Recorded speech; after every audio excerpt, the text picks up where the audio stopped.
Hi everyone, I'm the plant propagator and welcome to my channel.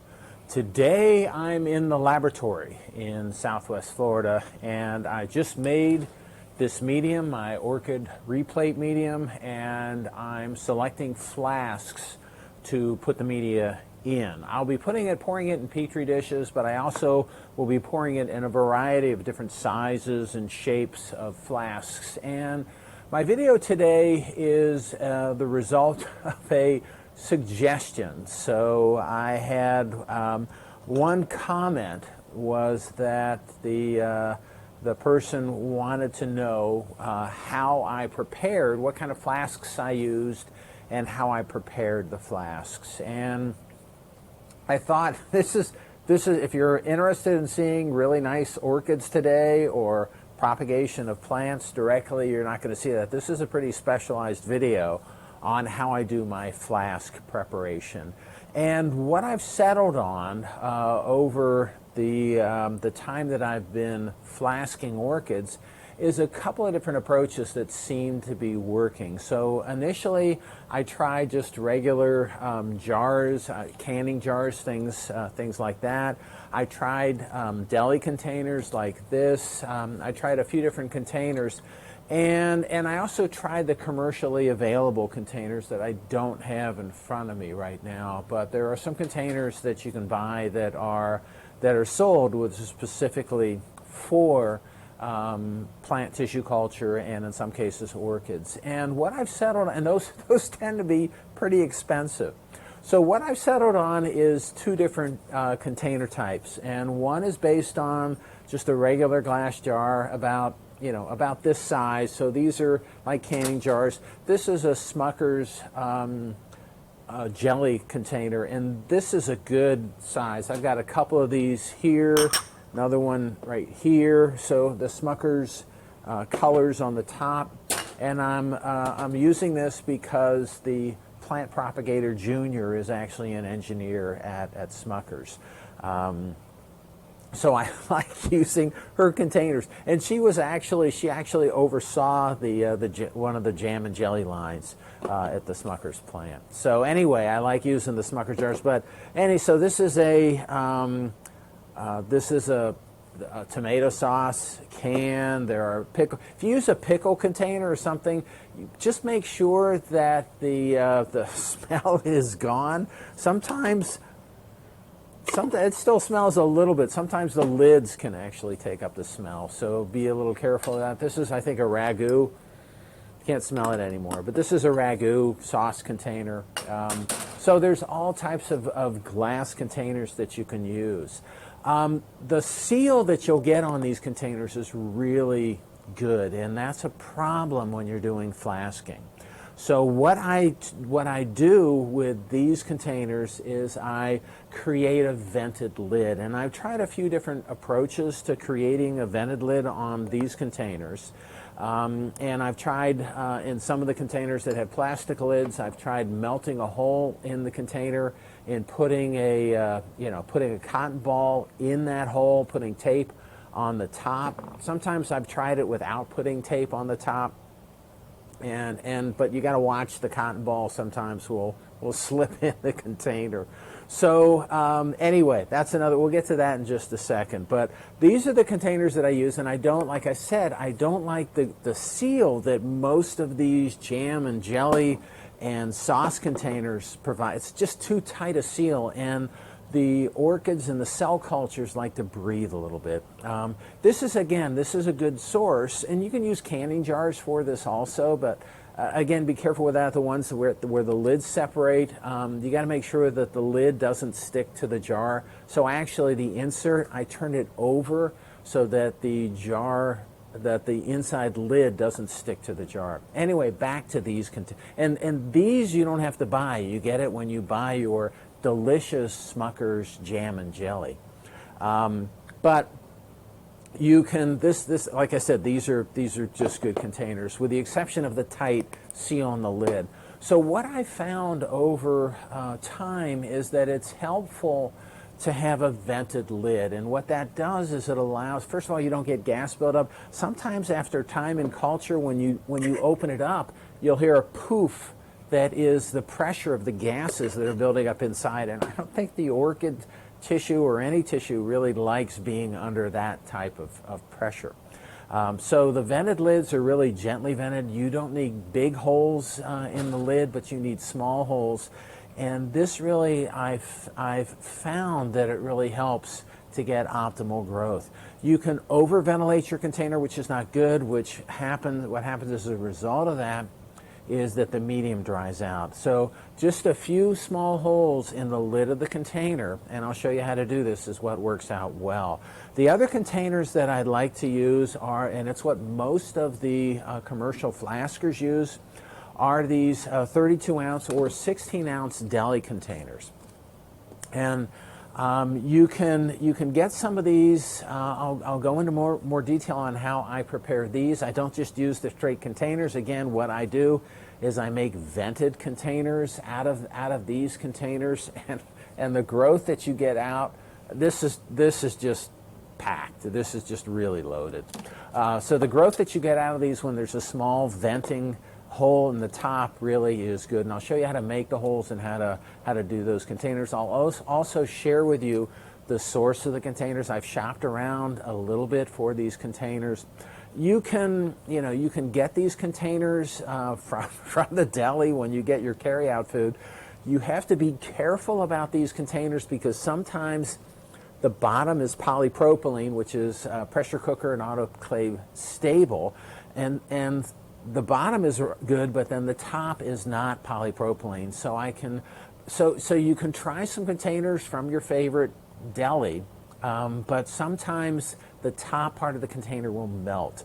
So what I've found is it's best to buy. I buy these things in bulk, and it's unfortunate. I think you have to buy 500 of these at a time, which is great for someone like me, but may not be good for someone like you. I'll give you my source, and my source is, even though the shipping is a lot, it's just a real economical source. So it is a web-based supplier of these and these containers, and you can buy the tops and the lids together or separate for these. And again, I'll provide that source to you. So let's get back to these containers, these glass containers. I like these. They're all different sizes, but they do work really well, and they're very easy to prepare. You've got to make sure that they're clean. I like using Goo Gone if there's any stickiness on the label. I like using Goo Gone to get that off, and I like to have a nice clean flask to work with. But you need to make holes in the lid, and it's not, oh my God, how am I going to make holes? All you need is a nail like this, and this is just a standard nail. And what I do, and you need a hammer, and I actually do this. I initially did this. I took the top off the jar, put the top on a piece of wood, and made holes in it. But it doesn't take too much to put holes in these lids, and I've tried all these different types of lids, and they all work well. What I do with this size nail, and I'll look up to see what I think this might be an 8, a size 8 nail. So you punch a hole in the top, and I actually punch for this size container, and it sounds like it's making a lot of noise, but it's because it's on a cart and because there's other containers on the cart. So that's all you do to that, and so I punch 6 small holes in the top of the container, and on the Smucker's jam and jelly container, I put it within the inner rings, which is about, I would guess that's about 1/2 to 3/4 of an inch. So all 6 holes are on the inside part of the lid, and there's a reason for doing that I'll get to in a second. Let me try, I don't know, I'll try this container. So I put 1 hole in the middle, and then I put another 5 holes outside, and if you want, you can put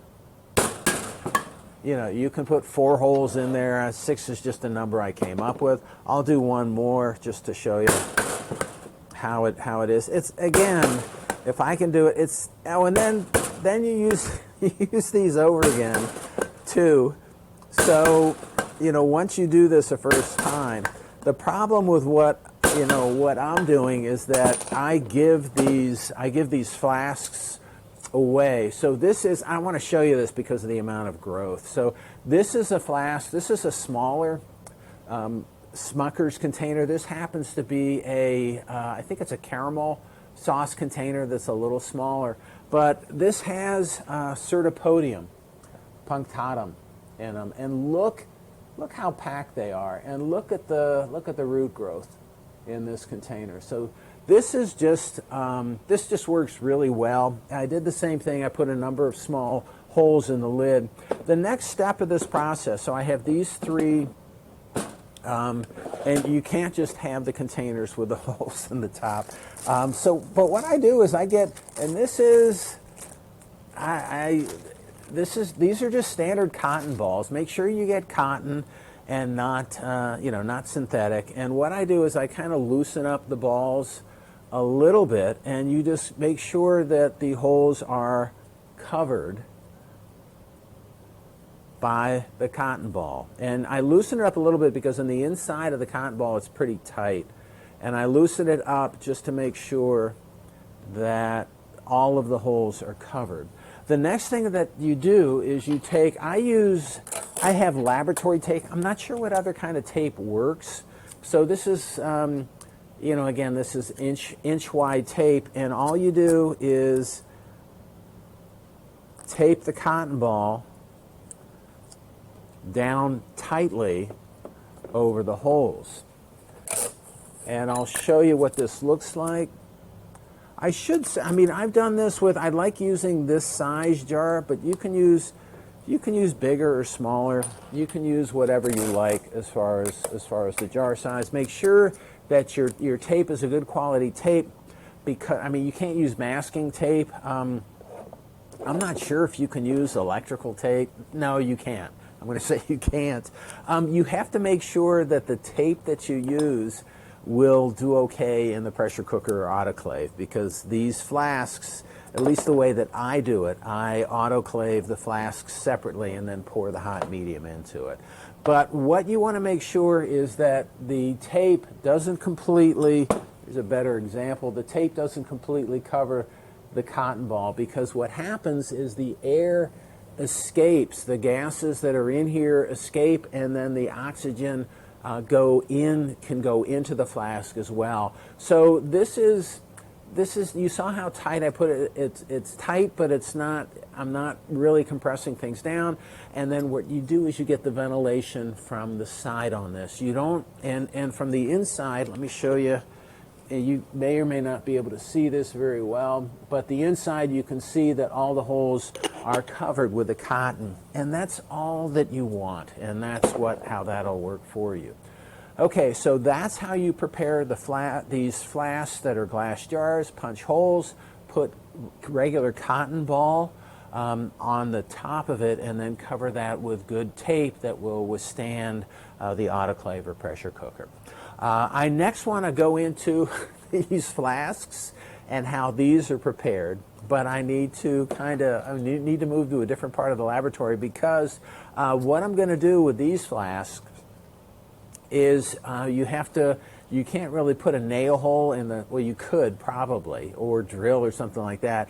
But what I like to do with these lids is I like to take it's actually a 5 mil pipette, but a comparable size pipette, I actually heat it up with a burner and I melt holes in the top of this. And I'll show you how I do this, and I'll show you how I prepare the lids of these flasks. But I gotta move to a different location before I can show you that. Okay, so let's move, and I'll show you how to prepare the flasks and the lids for the deli containers. Okay, and we're back.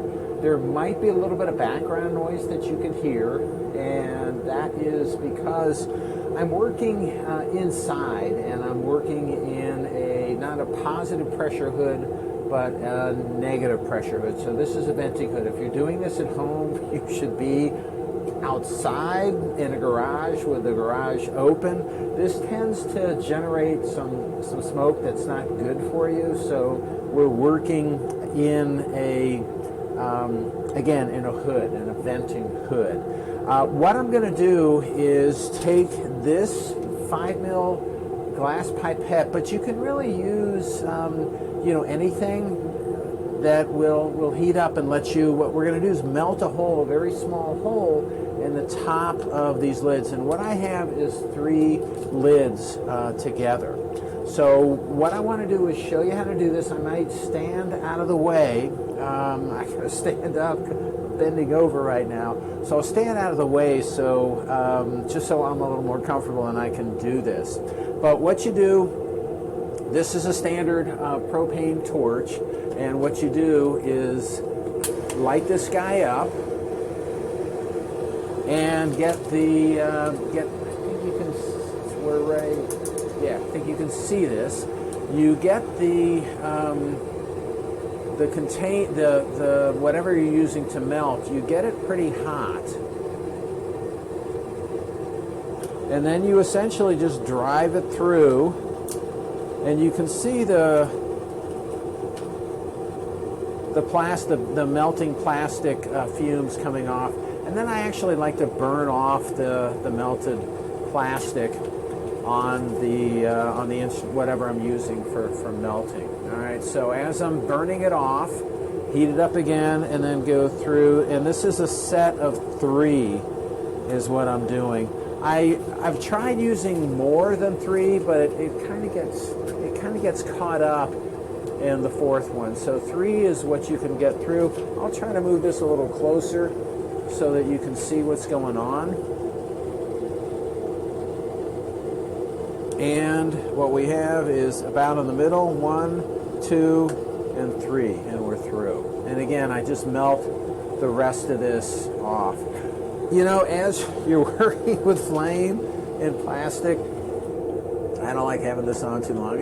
And just if you do this, just be careful. So what you generate from this, and I'm putting this down, and this is a melt-proof surface. This is laboratory counter. But what you can see is I have 3 lids with small holes that are melted into the middle of this. And what I want right there, and what I want to do is I'll take you over and show you how you shove a piece of cotton in this hole, and how to prepare this. These lids are all from the same company as the bases of these deli containers, and the company is Choice. These are polypropylene lids, which means that they are plastic. You can melt them, but they're autoclaver and pressure cooker stable, so they will not melt in that. And you generate, when you can drill a hole too, but drilling leaves a rough edge. But what it does is it leaves a nice smooth round hole in the middle. So what we'll do is we'll go back over to the cart, and I'll show you how I prepare these lids and how I then put them together before autoclaving. Okay, so let's go back over and I'll show you how to finish these guys up. Okay, and we are back now at the cart. What I want to show you how to do now is, and there's nothing to this, is how to put these, how to stuff cotton in the hole. And so there's a really small hole in this lid. You can use, I use the 5 mil pipette. You can use something a little bit larger. It really is a small hole. You can get away with a little bigger, but I wouldn't go with, and I would guess from looking at it, it is maybe 3/8 of an inch. But you can, like I said, you can get away with something a little bigger. You then take a cotton ball, like what we have, standard size cotton ball, and you can tear this thing about in half. And get it, and then you got to kind of work it down so that it'll fit through this hole. And then you just work it through a little bit, and you get it to go maybe about 1/3 to 1/2 of a way through the hole. So you get it about like this. So this is the outside, this is the inside of this lid in this container. And then on the top, you kind of pull it apart and flatten it down just a little bit. The next thing is just to get this thing in position. I use my tape again, and just put tape over the top of this cotton, but again, leave the side open here and open here. If you're making a vented lid, you've got to vent. And so you don't want to seal it completely with the tape. I've seen people that have used Band-Aids or other types of breather tape and just made a small hole in the lid of these things and put the breather tape on. And I don't know if I like that too much. From what I've looked a little bit into breather tape. I've never actually used it, but I've looked into this tape, and the pore size is sometimes it's non-existent, sometimes it's too big. If you use it and you're successful, you know, write me a comment, let me know. I like using the cotton. Cotton is old school, that it lets the air breathe in and out, but it traps any organisms that might get in, and you're even stopping things from directly getting through this. I'll do another one just so you can see. So here is the other half of the cotton ball that I pulled apart, and again, you kind of work it through, get it about a third of the way through, spread the cotton on the top so that it's wider than the hole that's in there.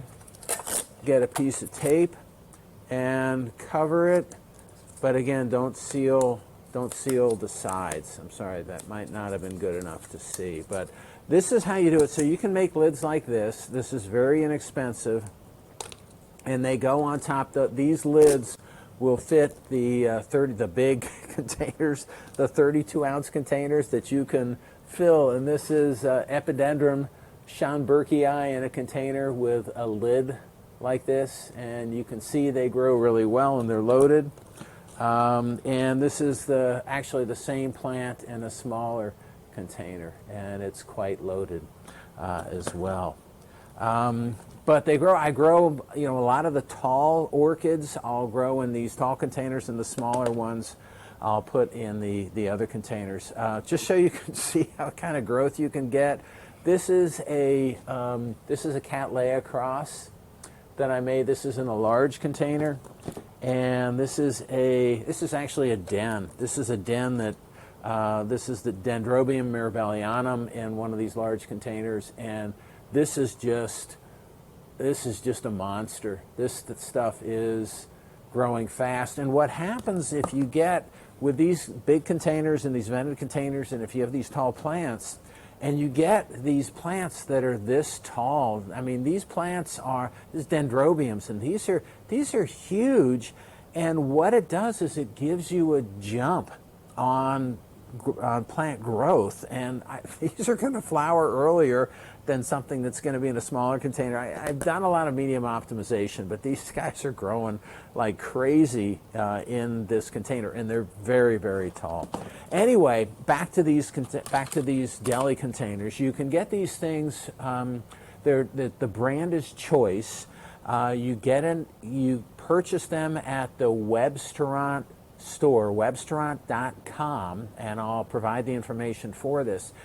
It seems like the shipping on these is really expensive, but when you calculate out the price per container, it's not. But the problem is you've got to get 500 of these in a case, 500 of these small containers in a case, and 500 of these lids in the case.